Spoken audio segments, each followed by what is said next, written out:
नमस्कार सभी को। तो आज हम अपना चैप्टर कर रहे हैं सॉल्यूशंस का, जिसे हम कंटिन्यू करते हैं। पिछले क्लास में हमने कर लिया था टाइप्स ऑफ सॉल्यूशन के बारे में, और हम स्टडी कर रहे थे expression of the solution, concentration को हम कैसे मेजर कर सकते हैं। उसमें हमने परसेंटेज और स्ट्रेंथ के बारे में स्टडी कर लिया था। मोलैरिटी नॉर्मेलिटी की हमने उसमें डेफिनेशन से देखी थी। मोलैरिटी का टॉपिक आज हमने करना है। तो पहले हम स्टार्ट करते हैं मोलैरिटी से ही, इसे हम रिवीजन करते हैं इसकी। तो मोलैरिटी क्या था? Number of moles of the solute dissolve in 1 litre of the solution. कितने number of moles solute dissolve होते हैं 1 लीटर ऑफ द सॉल्यूशन से, वो हो जाता है मोलैरिटी। मोलैरिटी का formula moles of the solute dissolve in volume हम लेते हैं लीटर्स में। तो मोल्स का फार्मूला होता है हमारे पास गिवन मास अपॉन में मोलर मास। यदि वॉल्यूम हमें एमएल में दिया हो तो हम ये फार्मूला लगाएंगे। तो वॉल्यूम को हम पहले लीटर में चेंज कर देंगे, तो यहाँ लिखना है। यदि एमएल में हम यूज करते हैं तो वॉल्यूम और 1000 ऊपर आ जाएगा, 1000 से हमें मल्टीप्लाई करना होगा यदि वॉल्यूम हम एमएल में लेते हैं। यूनिट क्या होती है? मोल पर लीटर।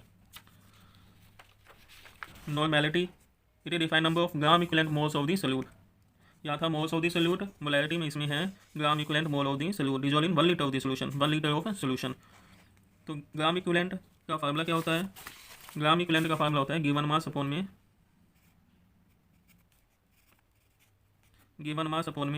Equivalent mass. अब इक्विवेलेंट मास का क्या फार्मूला होता है? इक्विवेलेंट मास का फार्मूला होता है इक्विवेलेंट मास का मोलिकुलर मास अपॉन में वैलेंसी। तो हम यहाँ पुट कर देते हैं गिवन मास अपॉन मोलर मास, जो वैलेंसी है ये ऊपर चली जाएगी, तो हमने यहाँ पे पुट कर दिया। तो यहाँ पे लिखा हमने इक्विवेलेंट मास मोलर मास, वैलेंसी ऊपर आ गया। अब ये given mass molar mass upon 1 upon volume को हम क्या लिख सकते हैं? ये क्या था हमारे पास? मोलैरिटी था, तो हमने यहाँ पे लिख दिया m। तो नॉर्मेलिटी किसके इक्वल होता है? वैलेंसी इंटू में मोलैरिटी के इक्वल होता है। तो अब हम इसमें बताते हैं कि वैलेंसी क्या होती है। यदि हमें एसिड दिया हो तो सिंपली हम बता सकते हैं जितने इसमें एच आयन प्रेजेंट होते हैं उतनी उसकी वैलेंसी होती है। यदि बेस दिया हो तो जितने ओ एच आयन प्रेजेंट होते हैं उतनी उसकी वैलेंसी होती है। जैसे एल्युमिनियम हाइड्रोक्साइड में यहाँ पे ओ एच दिए हुए हैं 3, तो इसकी वैलेंसी हो जाएगी 3। अब हम अदर्स के बारे में बात करते हैं। जैसे हमें दिया aluminium chloride, beryllium chloride, magnesium oxide, तो हम इस पर चार्ज देखते हैं, चाहे कटाइन का चार्ज हम देखते हैं जो बड़ा हो। जैसे हम एल्युमिनियम पे क्या चार्ज है? +3 का, क्लोरीन पे -1 का, तो हम ज़्यादा वाला जो होता है +1, जिस पे ज़्यादा चार्ज होता है वो हम लेते हैं। कटाइन का हमने यहाँ पे लिया, कटाइन पे चार्ज ज़्यादा है। मैग्नीशियम पे +2, ऑक्सीजन में -2, तो कोई भी हम ले सकते हैं चार्ज, जो ज़्यादा होता है वो हमने लेना होता है। अब वैलेंसी जो होती है उसे हम एसिडिटी या बेसिसिटी कहते हैं, बेसिसिटी या एसिडिटी। अब यदि हमें एसिड दिया होता है उस केस में हम बेसिसिटी लिखते हैं, बेसिसिटी की बात करते हैं। यदि हमें एसिडिटी बेस दिया हो तो हम बोलेंगे एसिडिटी। तो जैसे हमें एसिड दे दिया तो यहाँ पे एसिड है ये H2SO4, तो इसकी बेसिसिटी कितनी है? 2। बेसिसिटी मीन्स वैलेंसी ही है यहाँ पे, तो बस हमें यहाँ पे वैलेंसी ही याद करना होता है। लेकिन डेफिनेशन कई बार बेसिसिटी और एसिडिटी की आ जाती है, इसलिए बता रहे हैं। अदरवाइज वैलेंसी के ऊपर ही हम ये न्यूमेरिकल हम इसमें सॉल्व कर सकते हैं। तो अब यहाँ पे हम देखते हैं एसिड दिया हुआ है H2SO4, तो इसकी बेसिसिटी कितनी है? 2। तो इसको हम डिफाइन करते हैं, कैसे करते हैं? It is equal to the number of displaceable H ion, या जितने नंबर ऑफ एच आयन इसके अंदर प्रेजेंट है उसे हम बेसिसिटी बोलते हैं। It is equal to the number of displaceable H ion, जितने एच आयन डिस्प्लेस हो सकती हैं। तो एसिडिटी किसे बोलेंगे? एसिडिटी हम बेस में बोलते हैं। बेस में जितने ओ एच आयन डिस्प्लेस हो जाते हैं या जितने ओ एच आयन होते हैं उसे हम एसिडिटी बोलते हैं। लेकिन हमने टॉपिक को केवल वैलेंसी के बेस पे ही सोल्व करना है, वैलेंसी एटॉमिक वैलेंसी के ऊपर ही हम सोल्व कर सकते हैं। एसिडिटी और बेसिसिटी यदि हमें नहीं पता या हमें समझ में नहीं आया तो कोई बात नहीं, केवल वैलेंसी से ही हमारी न्यूमेरिकल सोल्व हो जाती हैं। अब हम बात करते हैं मोलैलिटी की। मोलैलिटी क्या? It is defined as number of moles of the solute present in 1 kilogram of the solvent. Number of moles of the solute dissolved in 1 kilogram of solvent. Molarity में था number of moles of the solute present in 1 litre of solution. यहाँ लेना है 1 kilogram of solvent. यदि हम यहाँ लिख देंगे 1 किलोग्राम ऑफ सोल्यूशन या 1 लीटर ऑफ सोल्यूशन तो हमारा ये गलत हो जाएगा। इस बात का ध्यान रखना, यहाँ पे होता है 1 किलोग्राम ऑफ सॉल्वेंट। तो molarity moles of the solute upon में mass of the solvent in kilogram हमने यहाँ लेना है। तो मोल का formula given mass upon molar mass. यदि मास ऑफ दी मास किस में लेना है? किलोग्राम में। यदि हमें मास ग्राम में दिया हो तो हम 1000 से डिवाइड कर देते हैं किलोग्राम में बदलने के लिए, तो 1000 यहाँ ऊपर आ जाएगा और मास ऑफ दी सॉल्यूट हम यहाँ पे ग्राम्स लिखेंगे।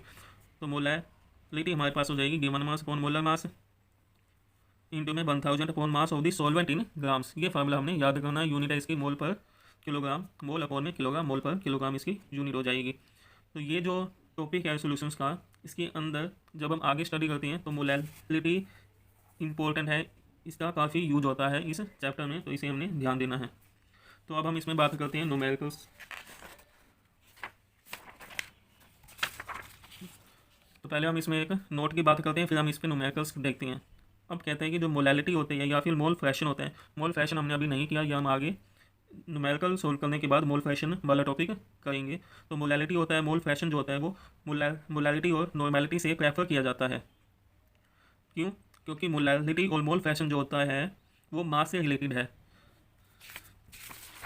यहाँ पे हमारे पास मोलैलिटी केस में मास है, सभी जगह मास से रिलेटेड है। और मोलैलिटी जो होता है वो मास और वॉल्यूम से रिलेटेड है।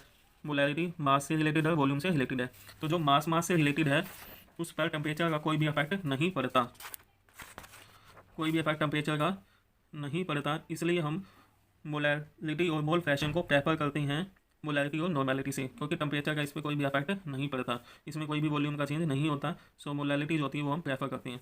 और इसमें इक्वेशंस हम यूज करते हैं नॉर्मेलिटी की, N1V1 = N2V2। सेकंड हमें N1V1, यदि हमने दो सोल्यूशन को मिक्स कर दिया, यदि दोनों एसिड हैं तो हम न्यू नॉर्मेलिटी फाइंड आउट कर सकते हैं।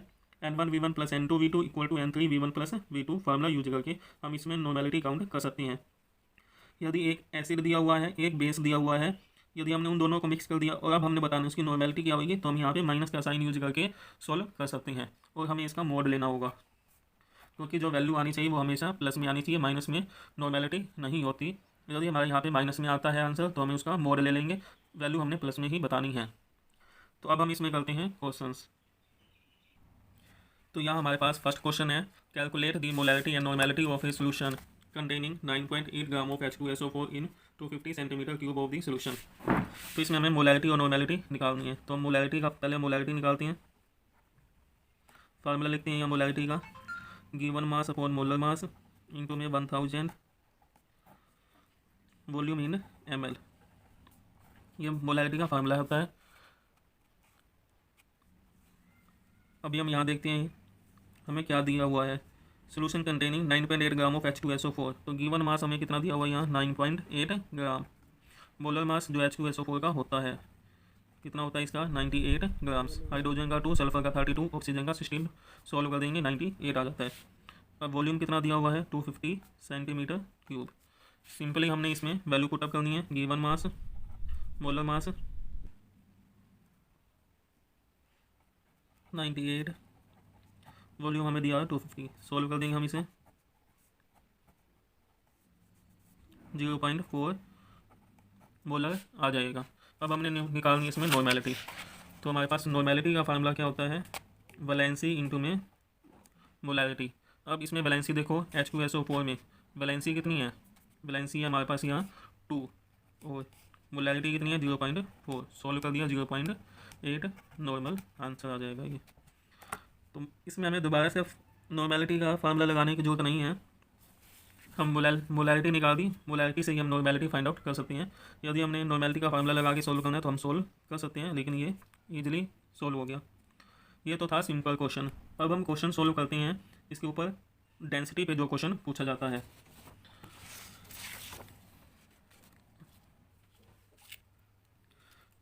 क्वेश्चन से हमारे पास find the molality and molality of a 15% solution of H2SO4। Density हमें दी हुई है यहाँ पे 1.020 ग्राम पर सेंटीमीटर क्यूब। पहले हम इसमें निकालते हैं मोलैलिटी। तो मोलैलिटी का फार्मूला लिखते हैं हम, given mass upon molar mass into में 1000 upon volume in ml of solution. अब हमें यहाँ दिया हुआ है 50% सोल्यूशन ऑफ H2SO4। तो पहले इसका क्या मतलब होगा ये हम देखते हैं। 15% सोल्यूशन, ना तो यहाँ वेट बाय वॉल्यूम दिया हुआ है ना वॉल्यूम बाय वॉल्यूम दिया हुआ है। यदि यहाँ आगे कुछ नहीं दिया होता तो इसका मतलब होता है ये हमें मास की बात करता है, तो हमने लेना है मास। तो 15 gram of H2SO4 dissolve in 100 gram of solution. तो यहाँ भी हम ग्राम लेंगे, यहाँ भी हमने ग्राम लेना है। तो ये हमारे पास है सोल्यूट, ये है सोल्यूशन। तो हमारे पास सॉल्वेंट कितना आ गया ग्राम्स में, 100 माइनस में 15, 85 ग्राम। अब हम देखते हैं यहाँ पे mass of, given mass of solute कितना है 15, molar mass H2SO4 again 98 into में 1000, volume in ml of solution दिया हुआ है हमें ये अब यहाँ पे हमें क्या दिया हुआ है, डेंसिटी दी हुई है। तो डेंसिटी का फार्मूला लगाते हैं हम यहाँ। डेंसिटी होता है मास पर यूनिट वॉल्यूम। तो वॉल्यूम क्या हो जाएगा, मास अपॉन डेंसिटी। तो यहाँ ध्यान रखना, ये डेंसिटी किसकी है, सोल्यूशन की। तो मास किसका लेंगे हम, मास ऑफ सोल्यूशन लेंगे। तो वॉल्यूम किसका लेंगे, वॉल्यूम भी सोल्यूशन का ही लेंगे। तो यहाँ हमारे पास वॉल्यूम ऑफ सोल्यूशन आया, तो मास ऑफ सोल्यूशन अपॉन में डेंसिटी ऑफ सोल्यूशन। तो यहाँ पुट कर देंगे, तो ये हो जाएगा mass of solution upon density of solution दिया हुआ है। मास ऑफ सोल्यूशन कितना है यहाँ, 100 ग्राम ऑफ सोल्यूशन। और डेंसिटी कितनी हमें दिखा दी हुई, जो दी हुई है वैल्यू वो हम यहाँ ले लेते हैं। अब हमने क्या करना है, जस्ट इसको सॉल्व करना है। तो यदि हम इसे सॉल्व कर देते हैं हमारे पास आंसर आ जाएगा 1.56 मोल। तो सोल्व तो तुमने स्वयं ही करना है इसे, तो ये हमारे पास आंसर आ जाएगा। अब हम इसमें निकालते हैं नॉर्मेलिटी, मोलैलिटी का फार्मूला लिखो, given mass molar mass into में 1000 upon mass in gram mass of solvent. तो गिवन मास है यहाँ पे अगेन 15, मोलर मास 98 इंटू में 1000 मास ऑफ सोलवेंट का कितना है 85। तो यहाँ पे इसका यूज हुआ मोलैलिटी में सोलवेंट का, मास ऑफ सोलवेंट ही लेना है, ये ध्यान रखना है। सोल्यूशन का हमें दिया होता, सोलवेंट का हमने निकालना है। सोल्व कर दिया, हमारे पास आ गया 1.8 मोलर। तो डेंसिटी वाले कितने भी क्वेश्चन हैं उसमें बस यही ध्यान रखना है कि यहाँ डेंसिटी ऑफ सोल्यूशन हमने दिया होता है, तो हम यहाँ मास ऑफ सोल्यूशन लेंगे और वॉल्यूम ऑफ सोल्यूशन लेंगे। उसके बाद इसको पुट कर दो, सोल्व कर दो, आंसर हमारे पास आ जाएगा। अब हम अदर्स टाइप का सोल्यूशन करते हैं जो हमने बताया N1 के बेस पे। तो इस पे हमारे ने 3 क्वेश्चन लिखे हैं, तीनों ही डिफरेंट वे में होंगे। तो पहले क्वेश्चन में ये देखो हमने क्या लिया, यहाँ दोनों ही हमारे पास क्या है, एसिड। तो एसिड को एसिड में मिलाना है, उसके बाद हमने बताना है कि उसकी नई नॉर्मेलिटी कितनी आएगी। तो हम यहाँ पे हम फार्मूला यूज करेंगे N1V1 plus N2V2 equal to N3V1 plus V2। तो N1 कितना है यहाँ 0.2, वॉल्यूम N2 0.1, वॉल्यूम है 50, N3V1 100 प्लस में 50, ये हो जाएगा 150 N3। सोल्व कर दिया इसको, 20 प्लस में 50, ये आ गया 20 प्लस में 5, 25 अपॉन में 150 इक्वल टू N3, ये आ गया 0.167 नॉर्मल न्यू नॉर्मेलिटी हमारे पास यहाँ आ गई। अब सेकंड क्वेश्चन फर्स्ट हमने कर लिया, सेकंड देखते हैं हम। इसमें हमारे पास दिया हुआ है H2SO4 एसिड, यहाँ दिया NOOH। तो एक एसिड है, दूसरा क्या है बेस। तो हम क्या यूज करते हैं, साइन बीच में माइनस का यूज करना है।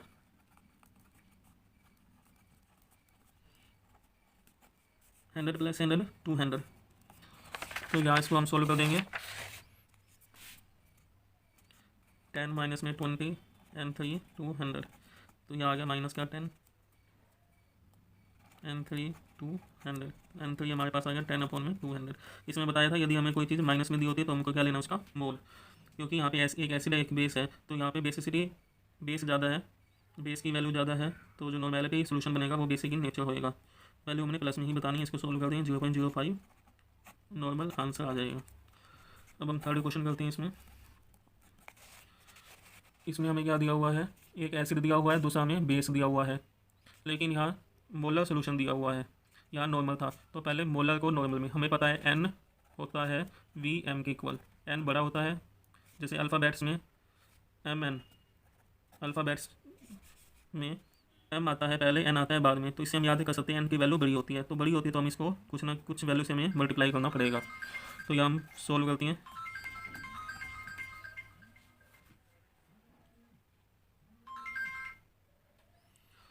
Equal to N3V1 plus V2। यहाँ पे हमने साइन यूज करना है अगेन माइनस का, तो एक बेस दिया हुआ है एक एसिड दिया हुआ है। सोल्व कर दो,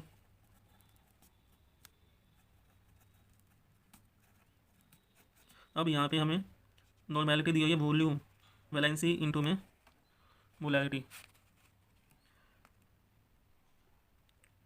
तो H2SO4 के ऊपर यहाँ पे वैलेंसी कितनी आ जाएगी 2, तो 2 से हमने इसको मल्टीप्लाई करना है, तो यहाँ ये बन जाएगा 0.2। सोल्व कर दो, ये सेम आ गया हमारे पास जो पहले था।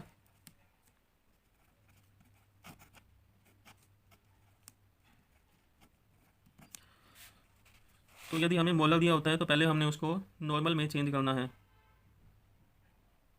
नॉर्मेलिटी में चेंज करना है। नॉर्मेलिटी होते हैं वैलेंसी इंटू में मोलैरिटी। वैलेंसी यहाँ पे 2 आ जाएगा, यहाँ पे वैलेंसी जो आएगी वो 1 आएगी। NOH कितना दिया हुआ है 1, तो यहाँ हमने 2 से मल्टीप्लाई करना होगा इसको। तो ये हो जाएगा 0.1 इंटू में 2 0.2। उसके बाद सोल्व कर दिया, हमारे पास आंसर आ गया। नेक्स्ट क्वेश्चन करते हैं हम इसमें एक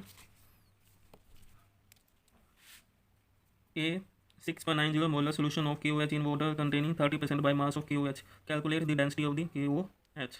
मोलर मास में दिया हुआ है KOH का, मोलैरिटी हमें दी हुई है 30% बाई मास, तो इसका मतलब है 30 gram of KOH dissolve in 100 gram of solution.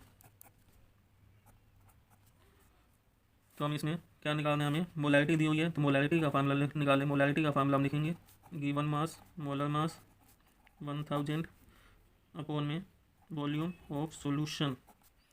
Molarity दे दी, given mass 30, molar mass KOH का 56 इंटू में 1000। अब वॉल्यूम है तो डेंसिटी होता है मास पर यूनिट वॉल्यूम, तो वॉल्यूम हो जाएगा मास अपॉन डेंसिटी। तो मास ऑफ सॉल्यूशन इंटू में डेंसिटी ऑफ सॉल्यूशन। तो यहाँ मास ऑफ सॉल्यूशन हमें कितना दिया हुआ है, मास ऑफ सॉल्यूशन है 100 ग्राम, डेंसिटी हमने निकालनी है। सोल्व कर दो,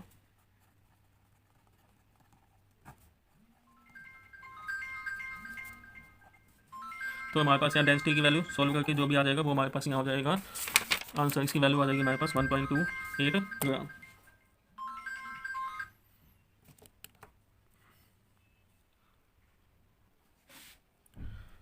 ग्राम पर सेंटीमीटर क्यूब।